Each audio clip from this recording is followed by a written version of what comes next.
The elevator doors slid open to a lobby that gleamed like ice. Maria stepped in wearing her only dress. Washed last night, dried on a radiator, hem stitched with careful hands. She kept her eyes on her scuffed shoes. The receptionist's glance lingered a beat too long before a clipboard pressed into Maria's palms. Rent overdue. Her son's asthma inhaler almost empty. Last bus fare tucked inside her wallet. She rehearsed answers under her breath, her voice steady, her hands trembling. When the door to the interview room opened, laughter leaked out and curled into the hall. She swallowed hard and walked in. Maria sat in the straight-back chair as Mark and Jessica traded a quick, amused look that flashed and disappeared, but not quickly enough. The air grew heavy. Mark's smile was practiced, bland. Jessica's pen hovered over a form as if it were a verdict. "Let's start with an icebreaker," Mark said. "Tell us how you represent a company's image in your personal life." It landed cold. Maria kept her back straight. "I show up, I deliver, I leave things better than I found them." Jessica's pen didn't move. "We ask because image is important here. Cultural fit saves us headaches later." Maria nodded once. "I worked nights at Wilcox Fulfillment. Inventory tallies, rush orders, end-of-quarter reconciliations. Accuracy matters. I stayed late when the truck schedule shifted. I took the difficult slots because someone had to." Her eyes flicked to the wall clock. School pickup sat like a ticking reminder behind her ribs. Mark glanced at her dress. "Minimalist," he said, letting the word float as if it were generous. Jessica followed. "Do you have a plan for your professional wardrobe? We client-face often." "I budget," Maria said. "Thrift stores. I mend. I focus on results first. Clothes follow when the paycheck does." Tension pulled at the corners of Mark's smile. "We're trying to understand if you'd align with our brand." Maria inhaled. She held the clipboard tighter, then set it down. "You'll get my best work, every time." Jessica leaned forward with the tilted kindness of someone about to cut. "A bit of advice. Presentation opens doors. Sometimes, despite talent, optics create friction." Maria realized too late the room wasn't measuring skill. It was measuring shine. Still, she answered each question with plain truth.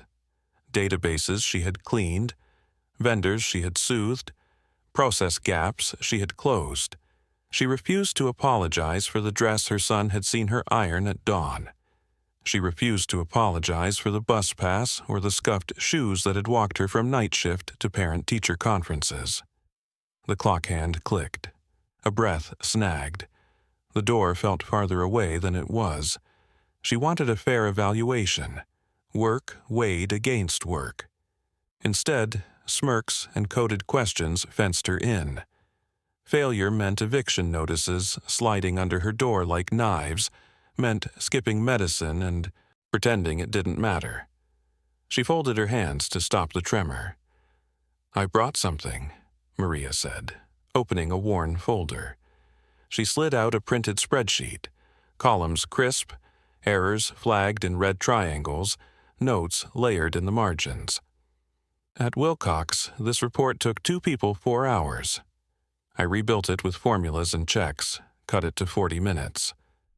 Mark tilted the page like it was a menu. "Anyone with YouTube can do this now." Jessica added, "Our concern is distractions. Do you have reliable childcare? We need full focus." Maria's voice wavered and held. "My neighbor, Ruth, covers 3 to 6. I don't miss deadlines. If I need help, I arrange it. My son knows when I say I'll be there, I'm there." Mark tapped the desk. "We have a skills test, 20 minutes. Accuracy above 98%. Timer starts when you click begin." The laptop slid toward her. Maria's palms dampened. She clicked. Cells opened like small windows. Names, invoice numbers, mismatched totals. She breathed through the first knot of panic.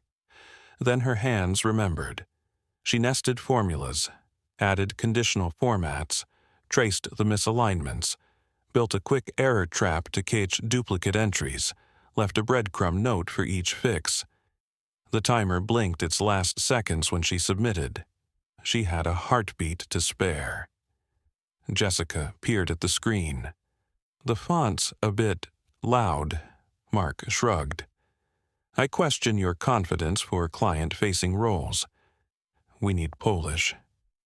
Results, Maria said softly. You asked for 98, that's 100, with documentation. Their eyes hardened, a quiet decision sealing. She could feel it without hearing it. She reached for another page in her folder and then stopped. No more proofs would matter. Mark laced his fingers.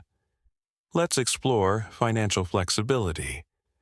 If hired, how would you purchase appropriate attire for the role? The question was a trap, disguised as procedure. Maria let the silence sit, refused to fill it with apology. I will earn it, she said. I will prioritize my child's medicine. I will budget and deliver. You'll never question my work ethic. A sound snapped across the table, brief, sharp. Mark's laugh. Jessica followed with a soft echo, almost polite, almost worse. It cut through her like a cold blade. The room was silent after. Maria stood. She gathered her worn handbag, the folder, the dignity she had carried since she first learned to thread a needle through a torn hem. Her hands didn't shake now. Thank you for your time. She turned. A red pinpoint on a small wall camera blinked. Muted. Easy to miss. She didn't know if it was live, didn't know if anyone cared. The hallway waited like a cooler place to breathe. Her fingers met the door handle. As the door closes behind her. That was how stories were supposed to end in rooms like this. Quiet exits, closed files, nothing learned. She opened the door anyway. The corridor was hushed, the receptionist's phone a distant murmur. A deep voice carried from down the hall, steady and unhurried. Stop right there. She froze. The words weren't barked. They were measured, the kind of voice that expected the room to listen. Maria turned back, unsure if the command was for her. Footsteps approached, even and certain. A man appeared in the doorway, silver hair, tie loosened, eyes that didn't skim past people. He didn't look at Maria first. He looked past her into the room at Mark and Jessica. Repeat the joke, he said. Mark blinked. Mr. Sterling, we were conducting. The joke, he said again. Each word clipped clean. The one you found in a mother's answer about buying clothes. I'd like to hear it. Jessica's mouth opened, then closed. We were ensuring standards. Brand alignment. He stepped into the room, still not looking at Maria. Our standard is character. You were evaluated today, not her, and you failed. The air shifted. The camera light seemed brighter now, as if it was paying attention. Mark reached for the report on the table, flustered, but Mr. Sterling gestured to the laptop. The skills test results flicked onto the wall monitor. Accuracy, speed, notes clear as daylight. 100%, he said. Documented logic. Anticipated errors. While you two discussed fonts. Jessica tried to recover her smile. We value Polish and respect, he said. You were warned last quarter. His gaze cut to the folder in his hand as if a file had just opened. Memos, HR policy, then this. The room went quiet in a different way. Mark's confidence thinned. Jessica's cheeks flushed. Maria stood in the doorway, still holding her handbag, unsure whether to step in or slip away. Badges, Mr. Sterling said. It wasn't loud, it didn't need to be, Security appeared like they had been waiting in the hall all morning for this moment alone. Mark sputtered about misunderstanding. Jessica muttered about training. The badges came off their lanyards and landed on the desk with two soft, heavy taps. The room was silent. Mr. Sterling finally turned to Maria. His eyes softened, not with pity, but with regard. "You don't owe this room an explanation," he said. "You've already given proof." Maria's grip tightened on the handbag strap. "I need to catch the last bus," she said, almost apologizing to the air, to the clock, to the careful plans stacked inside her day. "You won't miss it," he said. Then he faced the screen again. "Walk me through your logic chain on row D." Maria blinked. "Now? Now?" he said. She stepped closer, set her folder down, and in a quiet, steady voice traced the formulas she'd built. How the VLOOKUP corrected a mismatched vendor ID. How a simple conditional caught late fees before they cascaded. How the note in cell H22 flagged a pattern others missed. Her hands hovered above the keyboard, explaining without touching. The room listened. Mr. Sterling nodded once. "Thank you." He turned back to Mark and Jessica. "You mocked a mother for choosing medicine over fabric. You asked about polish while standing on someone else's work. Our brand is not a mirror for your vanity."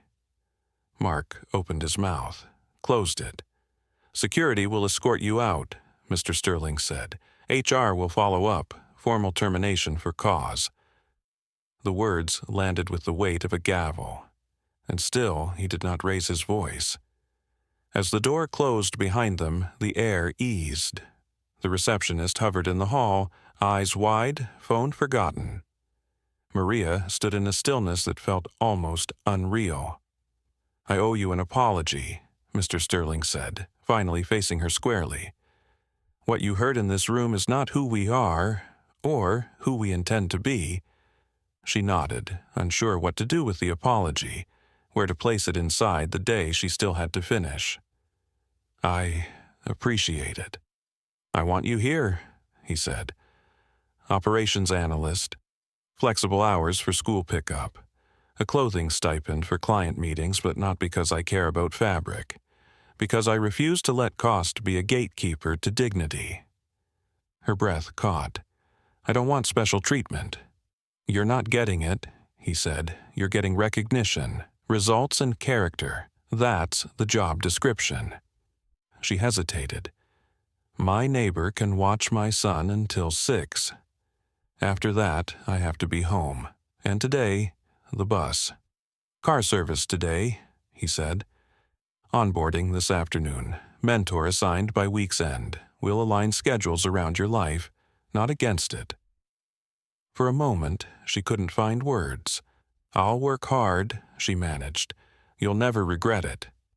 "I already don't," he said. He extended a simple offer packet.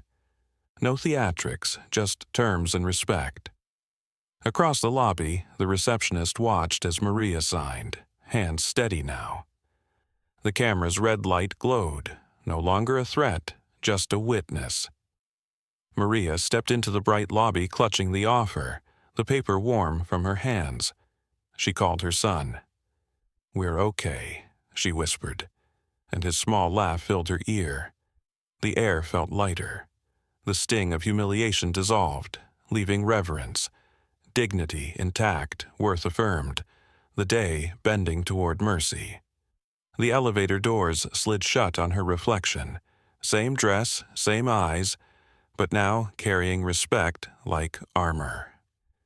If this story reached you, remember, compassion costs nothing, and respect outweighs wealth.